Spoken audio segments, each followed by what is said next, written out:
We want to take you now to St. Croix in the U.S. Virgin Islands, where President Biden is delivering remarks on the death of former President Jimmy Carter. Let's watch.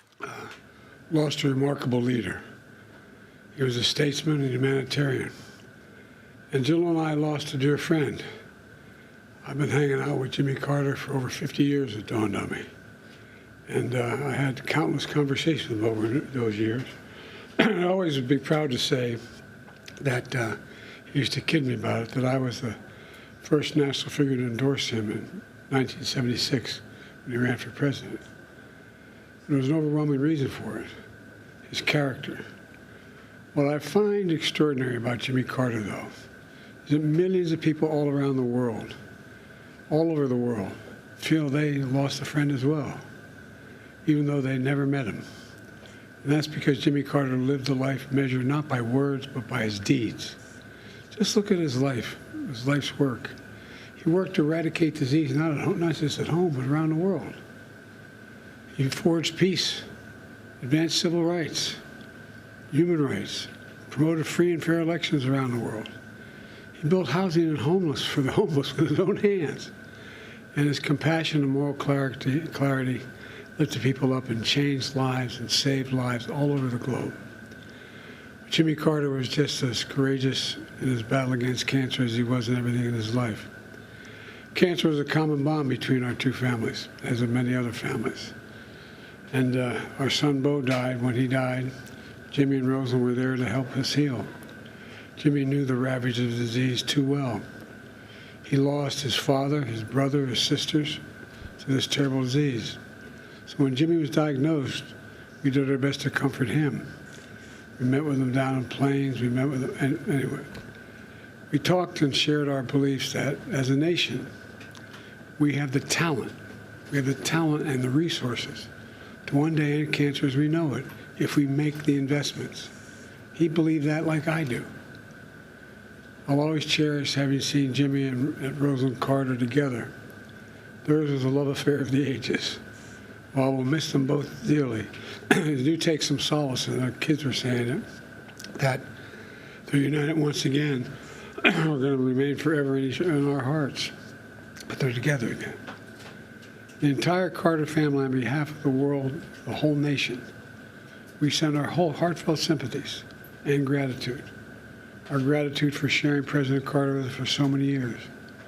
You know, Jimmy Carter stands as a model of what it means to live a life of meaning and purpose, a life of principle, faith, and humility. His life dedicated to others. You know, he was like my dad. He thought that, you say, Joey, your job's about a lot more than a paycheck. It's about dignity, your dignity. About being able to look your kid in the eye and say, honey, everything's going to be okay. He believed, as I do, and many as you do, that that's absolutely possible. It's within our grasp to do that. It's not that hard. In his life, he served the nation in the Navy. He led the state of Georgia.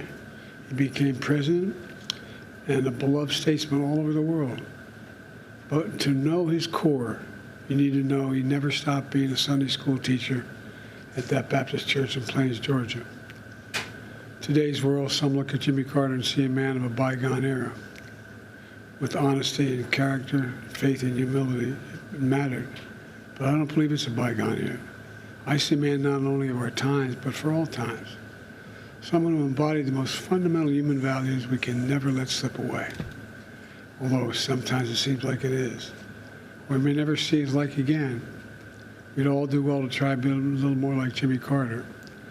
You know, my mom, you've heard me say this before, used to say, bravery lives in every heart, and someday it'll be summoned.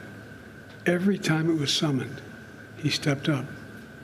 Every time, politically, personally, morally. And, you know, everything. The one thing I admired most about him, he thought and believed, and he really did believe this, and I do as well, that everybody deserves an even shot. No guarantees, just a shot. Everybody deserves a shot. And, you know, he gave an awful lot of people a chance. So, as I said, I was an admirer, I consider myself a friend.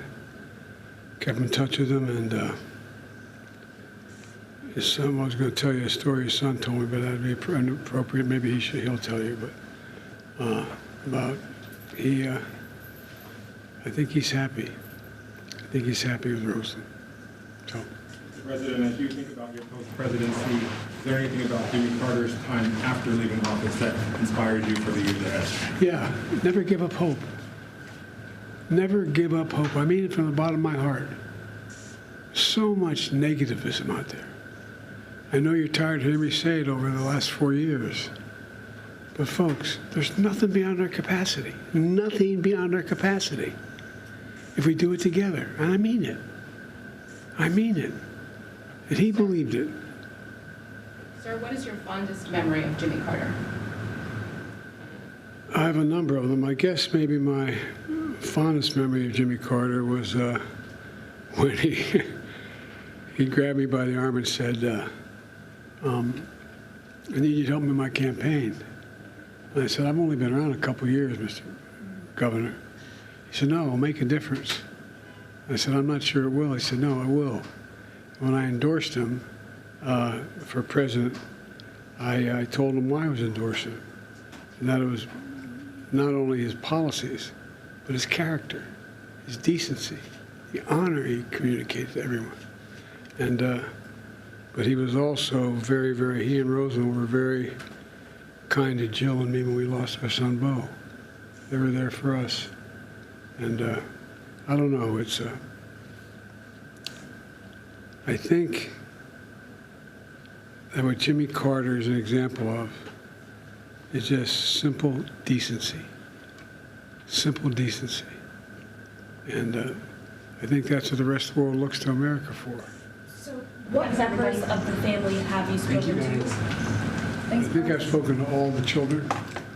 Maybe some I just got off the phone with. I think there were, I don't know how many on the phone, but I think, and I've spoken to some of the friends of the family. They're helping with the services, and my team is working with his family and others to see to it that he is remembered appropriately here in the United States and around the world. There's a process we're going through that will take a little time to set up this. I announced earlier today we're going to do a major service in Washington, D.C. on behalf of him. But that's a formal procedure that's underway. So I'm sure we start talking a lot to the family between now and my main contact is Chip. Is there anything President Trump to take from President Carter? Decency. Decency.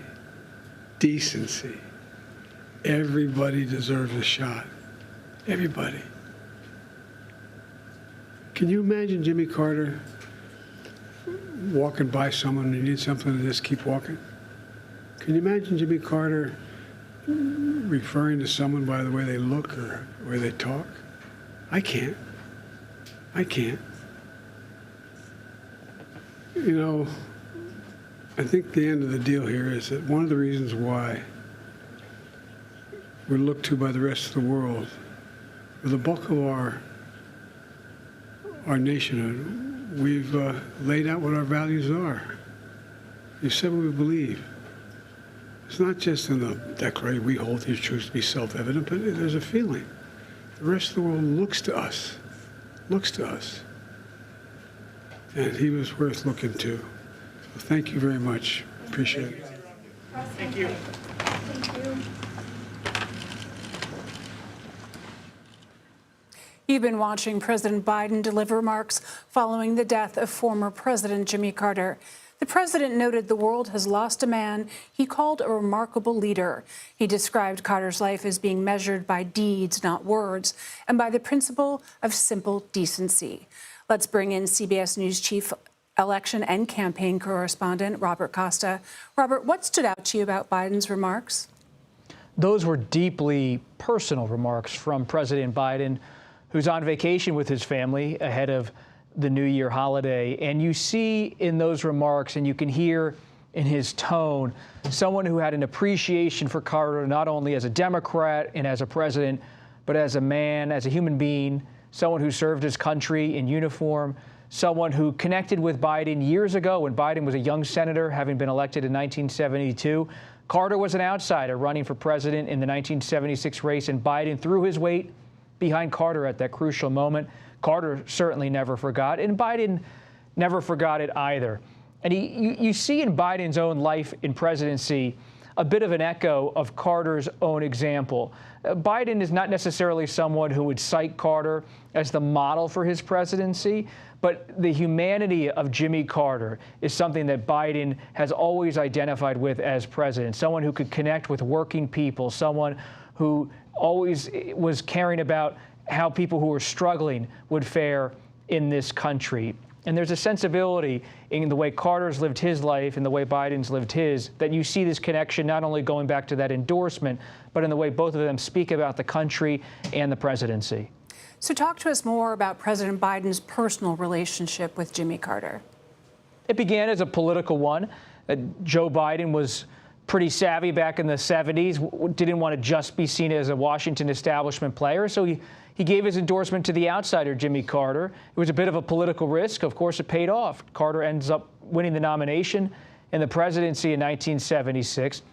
But Joe Biden stays in the Senate throughout 1977 to 81, and Biden builds his own career, has his own path, but he's someone who has clearly admired Jimmy Carter as Carter has built his own post-presidency. One quote that stuck out to me from President Biden's remarks tonight, he was asked by a reporter, what does Carter's post-presidency mean to you? And President Biden said, never give up hope, never give up hope. And that's not just a statement about Carter, but as a reporter who's interviewed President Biden in the residence of the White House and spent a lot of time talking to him and his allies over the years, there's a certain wistfulness about what Biden said when he's talking about Carter, because Biden himself is nearing the end of his own presidency.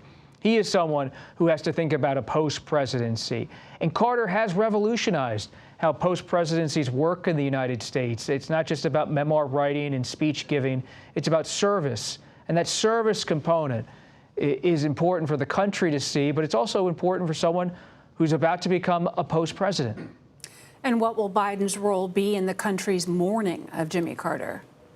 You see in Biden's remarks tonight a real affection for the Carter family. President Biden said he has spoken with the Carter children, and he's helping to facilitate what he said would be a major service here in Washington, D.C., that this would be something that the federal government would help orchestrate.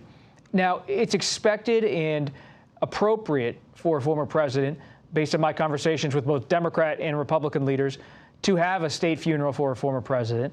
But it's never guaranteed, and you want to have the blessing and the engagement of the incumbent president for these sorts of things. And President Biden tonight talked about the process of putting this all together. It's worth noting that this has been in the works for years.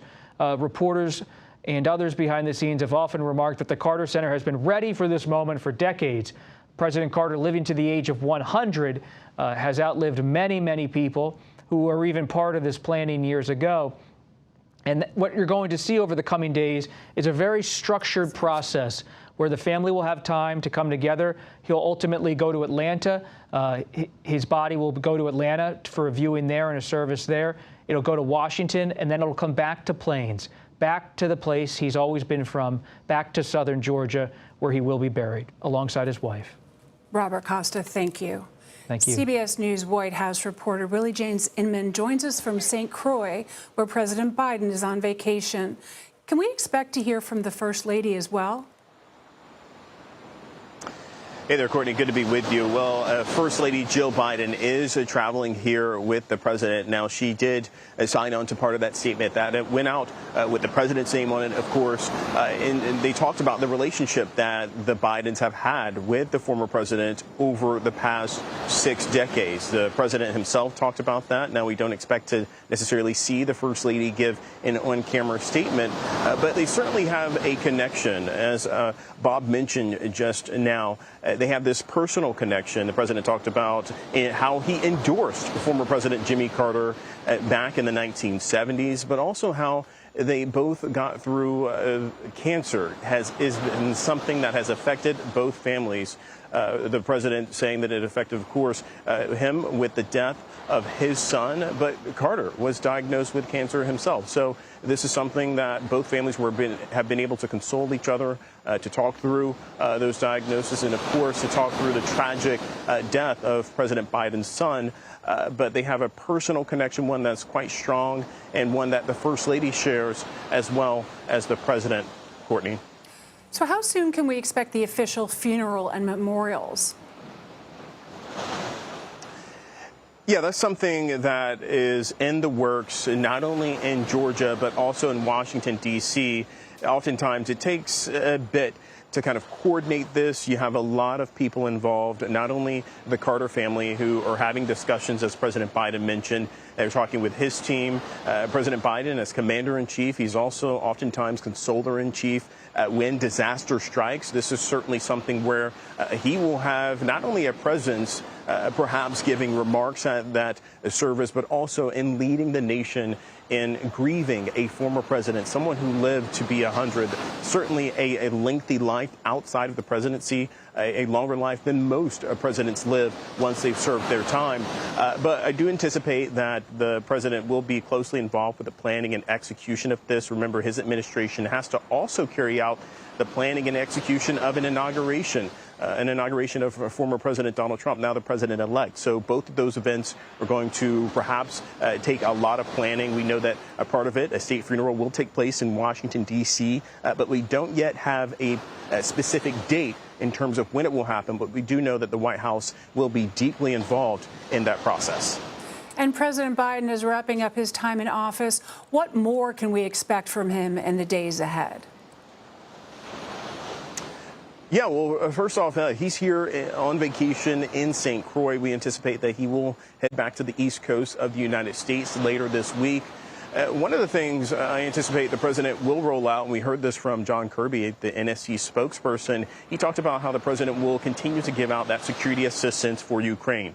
President Biden has committed to President Zelensky of Ukraine to make sure that they roll out the millions, over $1 billion worth of security assistance that the Ukrainians need to push back against Russian aggression. The president also saying in a statement just weeks ago that he is prepared to roll out more pardons and commute sentences of inmates that he deems eligible to receive those presidential pardon and commutation powers. We, of course, know that the president has commuted the sentences of over 1,000 people thus far and given out several pardons. And on top of that, one of those controversial pardons going to his son, Hunter Biden.